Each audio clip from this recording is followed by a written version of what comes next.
Hello, students. Today we are going to understand the lubricants, and this is the second part of the lubricants chapter. We will understand the mechanism of lubricants, means the types of lubrication. कितनी प्रकार के lubrication होते हैं और उनकी mechanism क्या है, इसे हम इस लेक्चर में समझेंगे। और हम जानते हैं कि किस कंडीशन में कोई मशीन वर्क करती है, उस कंडीशन के आधार पर ही हम मशीन की लुब्रिकेशन करते हैं। हम जानते हैं कि मैकेनिज्म लुब्रिकेशन की तीन तरीके की होती हैं। There are three types of mechanism. पहला है हाइड्रोडायनेमिक, या जिसको हम फ्लूइड फिल्म या थिक फिल्म लुब्रिकेशन कहते हैं, पहली मैकेनिज्म।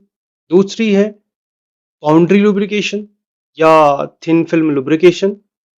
तीसरा है extreme pressure lubrication. Means these three mechanism has been derived because of the need of the machine and the types of the machine.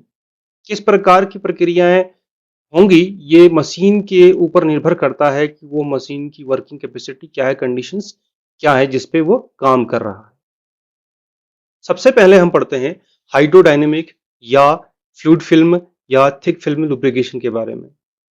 And this type of lubrication is done in those cases where liquid lubricants having minimum viscosity under working conditions। मतलब यह है कि जो liquid lubricants है वह ऐसे cases के लिए यूज किया जाता है जिसमें कि वर्किंग कंडीशन ऐसी होनी चाहिए जिसमें कि उस लुब्रिकेंट्स में की विस्कोसिटी कम आंकी गई हो। It should remain in place and separate the moving or sliding part of the machine। अब यहाँ पे देखने वाली बात कि it is carried out with the help of the liquid lubricants, क्योंकि हाइड्रो का मतलब हम यहाँ पे समझ पा रहे हैं, इसका मतलब है लिक्विड, और डायनेमिक्स का मतलब है इसका रिलेटिव मोशन। आगे समझते हैं। In this mechanism two moving in sliding surfaces are separated by thick film of lubricant fluid. अब यहाँ पर जो दो लेयर हैं जो मूव कर रही हैं, उसको हमने थिक फिल्म से लुब्रिकेट किया है, और उस फ्लूइड का जो मेजरमेंट है, जो डेप्थ है और जो उसकी थिकनेस है, वो 1000 एंगस्ट्रॉम की हम रखते हैं। It applied to the prevent direct surface to surface contact, क्योंकि इतनी मोटी जो थिकनेस की लेयर है, इसी वजह से इसको थिक फिल्म कहा गया है, क्योंकि इसकी थिकनेस थोड़ा ज्यादा है। दो मूविंग पार्ट में थिकनेस 1000 एंगस्ट्रॉम है। इतनी थिकनेस से जब दो मूविंग सरफेसेस हैं वो एक दूसरे से डायरेक्ट कांटेक्ट नहीं कर पाते, जिसकी वजह से it reduces wearing and tearing of metals. जो दो मेटल मूव कर रहे हैं उनकी वियरिंग और टियरिंग के लॉस को वो कम कर देता है। इसी वजह से हमने फिर बात रखी, इसको थिक फिल्म या फ्लूइड फिल्म लुब्रिकेशन कहते हैं। और हाइड्रोडायनेमिक, हाइड्रो का हम मतलब समझ चुके हैं, it means liquid, and dynamic means relative motion.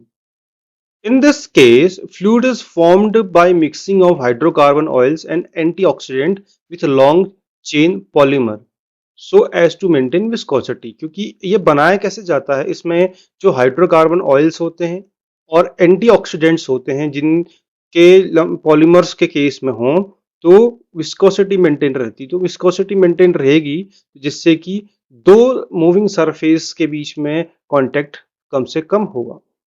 Fluid film lubrication is useful in delicate and light machines।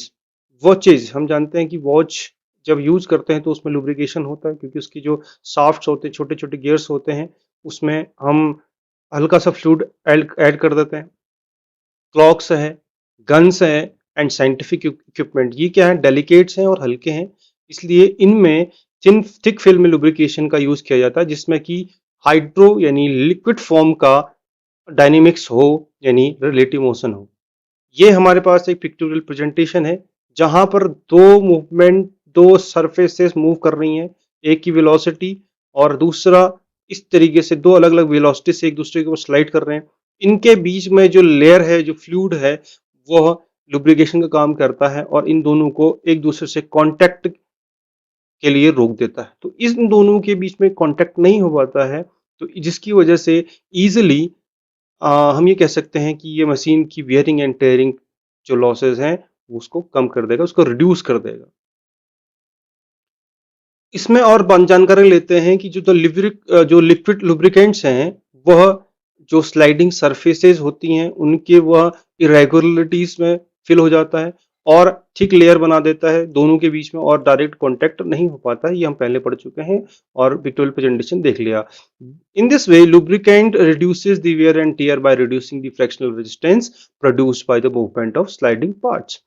इस हाइड्रोडायनेमिक फ्लूइड में कुछ बातें और ऐड कर सकते हैं पिक्टोरियली, कि जो हाइड्रोडायनेमिक्स है उसमें दो लेयर अलग अलग कंटेंडेंसी की हों, तो ये हाइड्रोडायनेमिक्स यूज की जा सकती है या थिक फिल्म लुब्रिकेशन यूज किया जा सकता है, जिसका एक मटेरियल रिजिड हो और दूसरा मोशन में हो। दोनों के कंडीशन में फ्लूइड लुब्रिकेशन यूज किया जाता है। दूसरा हमारे पास है इलास्टो हाइड्रोडायनेमिक्स। इलास्टो का मतलब है जो एक लेयर है वह थोड़ा डिफॉर्म्ड एरिया की है और दूसरा स्ट्रेट फॉरवर्ड है। दोनों के कंडीशन में स्ट्रेट और डिफॉर्म्ड एरिया के जो लेयर्स आपस में मूव करते हैं, तो मोशन में रहते हैं, तो उस केस में हम फ्लूइड फिल्म लुब्रिकेशन का यूज करते हैं। एंड स्क्वीज फिल्म, यहाँ पर नॉर्मल अप्रोच रहती है और दूसरा मोशन में हो, तो हम फ्लूइड फिल्म लुब्रिकेशन का यूज करते हैं या थिक फिल्म का लुब्रिकेशन का यूज करते हैं, और दोनों लेयर को, दोनों सरफेसेस को वह डिस्टेंस मेंटेन करके रखता है। तो ये हाइड्रोडायनेमिक्स फ्लूइड फिल्म की हम बात कर रहे हैं। इसमें हम जानते हैं कि जो frictional resistance to the movement of the sliding part है, वह only due to the internal resistance between the particles of the lubricants. उनके बीच का जो लुब्रिकेंट्स के जो पार्टिकल्स होते हैं, उनकी वजह से ही इनके बीच का जो रेजिस्टेंस है वह मेंटेन रहता है। The frictional resistance is independent of the load but depends upon the area, relative velocity of the sliding part and viscosity thickness of the lubricants. Due to this reason, the light machines like watches, clocks, guns, scientific instruments and delicate machines are provided with fluid film lubrication। ये हमारे पास एक example है जिसमें कि sliding and rolling material है, वह एक दूसरे को सेपरेट कर रहे हैं हम, और उसको सेपरेट कर रहे हैं हम लुब्रिकेंट्स से, और जिसमें प्रेशर दोनों सरफेस के बीच में रहता है, और जिसकी वजह से उन दोनों के बीच में एक थिन फिल्म लुब्रिकेंट्स की बन जाती है। और दो जो अगर इन दोनों के बीच में प्रेशर हो तो वह प्रेशर इसको मेंटेन करके रखता है। इसका मतलब है कि by pressure creating between them there is sliding and rolling materials are separated. तो एक स्लाइड करता है, एक रोल करता है, ये हमने रोलिंग के केस में समझाने की कोशिश की है। तो इस कंडीशन में भी हम हाइड्रोडायनेमिक्स लुब्रिकेंट्स का यूज करेंगे। दूसरा पार्ट है बाउंड्री लुब्रिकेशन।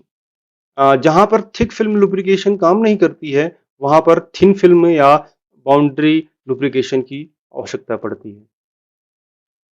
और इसका मतलब है कि द थिन फिल्म और boundary lubrication is done for those cases in which the continuous film of lubrication can not persist and direct metal to metal contact is possible. It is carried out with semi solid, जिसको हम Greece बोलते हैं। हम जानते हैं Greece बहुत जगह पे यूज किया जाता है। शटर अगर डाउन नहीं हो पा रहा है किसी शॉप का, तो उसमें हम ग्रीस लगाते हैं, तो वो उसके साउंड को भी कम कर देता है, जो कि सेमी सॉलिड कैटेगरी का है। एंड सॉलिड, जिसमें हम ग्रेफाइट और मोलिब्डेनम डाइसल्फाइड हम यूज करते हैं। इससे पहले लेक्चर में हमने इसको तरीके से समझा है कि सॉलिड लुब्रिकेंट्स में ग्रेफाइट का क्या स्ट्रक्चर है, किस प्रकार के ये एप्लीकेशन दे सकता है। Boundary lubrication is a condition in which the lubricant film becomes too thin to provide total separation। दोनों लेयरों के बीच में इस लुब्रिकेंट्स की लेयर काफी पतली रहती है, इसलिए इसको थिन फिल्म लुब्रिकेशन का नाम दिया जाता है।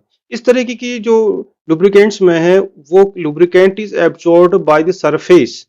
अब इसकी जो मेन केमिस्ट्री है वो ये बताता है कि जो लुब्रिकेंट है, थिन फिल्म लुब्रिकेंट जो है, वह वीक वंडरवॉल फोर्स द्वारा सरफेस के साथ जुड़ा रहता है। That was the adsorbed on the surface of the wall, weak Van der Waals forces उसकी मदद से, वीक वंडरल फोर्स की वजह से सरफेस में लुब्रिकेंट्स जुड़ा रहता है। Thin film lubrication is operating at relatively low speed and heavy loading, यानी हैवी लोडिंग हो, लो स्पीड में हो, तो उसके लिए थिन फिल्म lubrication अच्छा रहता है। ये हमारे पास एग्जांपल है, जब दो सरफेसेस हैं हमारे सामने और उस दोनों सरफेस में बाउंड्री लुब्रिकेशन का यूज कर रहे हैं हम, तो बाउंड्री लुब्रिकेशन में इन दोनों सरफेस पे यह लुब्रिकेंट चिपक जाता है और इन दोनों के बीच में वो हल्का सा चिपकने के बाद वंडरवॉल फोर्स ऑफ अट्रैक्शन दिखाता है। ये देख पा रहे हैं हम, इसमें भी यही बात रखी है कि जो लुब्रिकेंट्स हैं वो इस सरफेस में एक बॉन्ड बनाता है, वीक वंडरवॉल फोर्स बनाता है, जिसकी वजह से दोनों सरफेस आपस में इजीली स्लाइड कर सकते हैं। ये कब होता है? अ shaft starts moving from rest, जब कोई शाफ्ट काम कर रही जो रुकी हुई है वो फिर काम करना शुरू कर देती, जब स्पीड कम हो, लोड इज वेरी हाई, बहुत ज़्यादा लोड हो और लुब्रिकेंट के जो विस्कोसिटी है वो बहुत कम हो, तब हम थिन फिल्म का लुब्रिकेंट्स का यूज करते हैं। यहाँ पर हम बाउंड्री लुब्रिकेंट्स की बात कर रहे हैं। अब कांटेक्ट की हम बात करते हैं, मॉलिक्यूलर प्रोटेक्शन किया जाता है और ड्राई कांटेक्ट इसमें रहता है और वो डिपेंड करता है सरफेस टू सरफेस कांटेक्ट के ऊपर, load separated by surface to surface contact. तो ये थिन लुब्रिकेशन की बात है या बाउंड्री लुब्रिकेशन की बात है। The oily lubricant is filled in between the sliding और moving metallic surfaces which is adsorbed on both metallic surfaces by any physical or chemical means and cannot be removed easily। इसका मतलब ये है कि इसको हम आसानी से रिमूव नहीं कर सकते हैं लुब्रिकेंट्स को, क्योंकि वो सरफेस में केमिकल रिएक्शन से जुड़ जाता है, स्पेशली एड्जॉर्प्शन होता है। The adsorbed lubricant form two thin layer between the sliding metallic surface and avoid the direct metal to metal contact, तो जिसकी वजह से दोनों लेयर आपस में कोई भी कांटेक्ट में नहीं रहते हैं, जिसका कारण है कि जो फ्रिक्शनल रेजिस्टेंस है दोनों के ऊपर वह कम हो जाती है। As a result of this, the frictional resistance between the sliding metallic surfaces is reduced। इसके बाद थिन लुब्रिकेशन की बात करें तो thin lubricants should have high viscosity index, good resistance to heat and oxidation, good oiliness and low pour point. ये जो points हैं इसकी जो प्रॉपर्टीज हम पढ़ चुके हैं, तो इनकी इतनी प्रॉपर्टीज थिन लुब्रिकेशन में होनी चाहिए। वेजिटेबल और एनिमल ऑयल्स चाहे उनके सोप्स हों वो इस एड्जॉर्प्शन की अच्छी प्रॉपर्टी रखते हैं and used for thin film lubrication. कौन कौन से हैं? वेजिटेबल ऑयल्स हैं, एनिमल ऑयल्स हैं and their soaps possess great property of adsorption। Graphite and molybdenum disulfide in oil are also used for the boundary lubrication। These lubricants forms a thin film on metallic surfaces which reduces the friction and can bear compression as well as high temperature। तो इसमें के साथ साथ जो lubricants हैं उसमें कुछ properties होनी चाहिए। वो एक प्रॉपर्टी ये है कि they should have long hydrocarbon chains, यानी जो हमारे पास लुब्रिकेंट्स हैं उसमें हाइड्रोकार्बन की चेन होनी चाहिए and lateral attraction between the chain, जो चेन है उसके बीच में अट्रैक्शन जो है वो लेटरल होना चाहिए और they should have the active polar groups or atom promotes to promote spreading and to form linkage with the metallic surface at high pressure। High pressure में वो लिंक बना पाए, इसकी प्रॉपर्टीज उस लुब्रिकेशन में होनी चाहिए, तभी वो बाउंड्री लुब्रिकेशन की तरह काम करेगा। ये हमारे पास हम कुछ कंडीशंस हैं, कुछ प्रॉपर्टीज हमने जो देखी थी, वो अगर हाई लोड से दो सरफेस के ऊपर हम लुब्रिकेंट बीच में डाल रहे हैं तो उससे क्या होगा कि ये जो बेंडिंग कैपेसिटी है, अगर उस लुब्रिकेंट्स की उस मेटल सरफेस पे ज़्यादा होती है तो बाइंडिंग कैपेसिटी की वजह से, यानी उसकी एड्जॉर्प्शन कैपेसिटी की वजह से दोनों के बीच में और जो लुब्रिकेंट्स हैं वो दोनों लेयर में जुड़ जाता है। लुब्रिकेंट दोनों के डिफरेंट डिफरेंट लेयर में जुड़ जाता है जिससे कि मूवमेंट ईजी हो जाता है। एक्सट्रीम प्रेशर लुब्रिकेशन, इसके बाद थर्ड कैटेगरी है लुब्रिकेशन की, एक्सट्रीम प्रेशर लुब्रिकेशन। जब जो फास्ट मूविंग है, जो स्लाइडिंग मेटेलिक सरफेस है, जब हाई प्रेशर में रहता है, तो डेफिनेटली जब दो लेयर आपस में मूव कर रही हैं और उनका प्रेशर हाई है, तो क्या होगा? हीट का प्रोडक्शन होगा। The production produce large amount of heat and temperature, तो उसका जो टेम्परेचर और हीट है बहुत एक्सेस हो जाएगी, क्योंकि दबाव पड़ रहा है, प्रेशर है ज़्यादा है, तो और मूव भी करना है, तो दोनों की कंडीशन में हीट और टेम्परेचर ज़्यादा हो जाता है। तो हाई टेम्परेचर में क्या होगा, जो ऑर्डिनरी अगर लिक्विड लुब्रिकेंट है वो डिकम्पोज हो जाएगा, क्योंकि केमिकल है तो वो इजीली डिकम्पोज हो जाएगा हाई प्रेशर में। और even vaporises at such a high temperature, वो वेपोराइज होने की टेंडेंसी रखता है and fail to stick over a metallic surface. तो अगर वेपोराइज हो जाएगा तो उस मेटल की जो स्लाइडिंग मेटल है उनके सरफेस में वो चिपक नहीं पाएगा। To face such conditions, extreme pressure additives are added to the mineral oils. जो हम लुब्रिकेंट्स यूज कर रहे हैं, हमें उसमें कुछ एडिटिव्स डालने पड़ेंगे। तो वो क्या हो सकते हैं, उसको हम पढ़ते हैं। जो एक्सट्रीम प्रेशर एडिटिव्स होते हैं वो होते हैं ऑर्गेनिक कंपाउंड्स। उन ऑर्गेनिक कंपाउंड्स में एक्टिव रेडिकल्स और ग्रुप्स होते हैं। जो एडिटिव्स हम इसमें वेजिटेबल ऑयल या मिनरल ऑयल में डाल रहे हैं, उन एडिटिव्स में अगर हम बात करें तो ऑर्गेनिक कंपाउंड होते हैं, और ऑर्गेनिक कंपाउंड एक्टिव ग्रुप वाले होते हैं, एक्टिव रेडिकल वाले होते हैं, जिसमें क्लोरीन जुड़ा होता है, सल्फर होता है, फास्फोरस होता है। और वह कंपाउंड मेटेलिक सरफेस के साथ आपस में रिएक्ट करते हैं। जब तापमान अधिक हो जाता है तो वह उसके कंपाउंड्स बना लेते हैं। मेटेलिक क्लोराइड, अगर क्लोराइड उसमें है ऐड है तो मेटेलिक क्लोराइड बना लेगा। मतलब the extreme pressure additives are the organic compound possessing the active radical groups such as chlorine, sulfur, phosphorus. These compounds react with metallic surface at high temperature to form metallic chlorides. metallic chlorides बना देते हैं, जिससे वह evaporate और decompose नहीं हो पाते। इसके साथ साथ जो सल्फाइड्स और फॉस्फेट्स हैं, वह they can form surface layer on the moving और sliding metallic surface, and now it acts as a good lubricant. ये हम देख रहे हैं, कुछ एग्जांपल हमारे पास हैं। ये पहले इस मैकेनिज्म को समझ लेते हैं। तो पहली कंडीशन हमारे सामने है कि जब भी कोई लुब्रिकेंट्स अगर आपस में स्लाइड करता है तो वो कंपाउंड नहीं बनाता है, ब्रेक डाउन हो जाएगा। तो अगर वो कंपाउंड इवोपरेट हो जाएगा, डिकम्पोज हो जाएगा, तो वो लुब्रिकेंट्स आपस अच्छा नहीं माना जाएगा। लेकिन जब हम लुब्रिकेंट्स में ऑर्गेनिक कंपाउंड्स ऐड कर देते हैं तो वही कंपाउंड बनाने, मेटल के साथ एक कंपाउंड बनाने लगता है, और वो मेटल के साथ कंपाउंड बनाता है। स्पेशली हमने बात कही मेटेलिक क्लोराइड्स बना देता है। तो मेटेलिक क्लोराइड्स बनने की वजह से यह इजीली उस सरफेस के साथ, मेटलिक सरफेस के साथ बन जाता है, जुड़ जाता है, और उन दोनों को डिस्टेंस मेंटेन करते हुए स्लाइड करवाता है। स्पेशली ये जब प्रेशर एक्सट्रीम लेवल का हो तब इस प्रकार की टेंडेंसीज आती है। हमारे सामने दिख रहा है ये लुब्रिकेशन हम यूज कर रहे हैं, और वो लुब्रिकेशन जब प्रेशर ज़्यादा हो इस प्रकार से देख सकते हैं हम। और इस एक शाफ्ट है और जो गियर्स हैं आपस में इस तरीके से लुब्रिकेट किए जाते हैं, जिससे कि उनकी जो प्रॉपरली वर्किंग कैपेसिटी है वो बढ़ जाए, और इवन इवोपरेशन और डिकम्पोजिशन जैसे कंडीशंस ना राइज हो।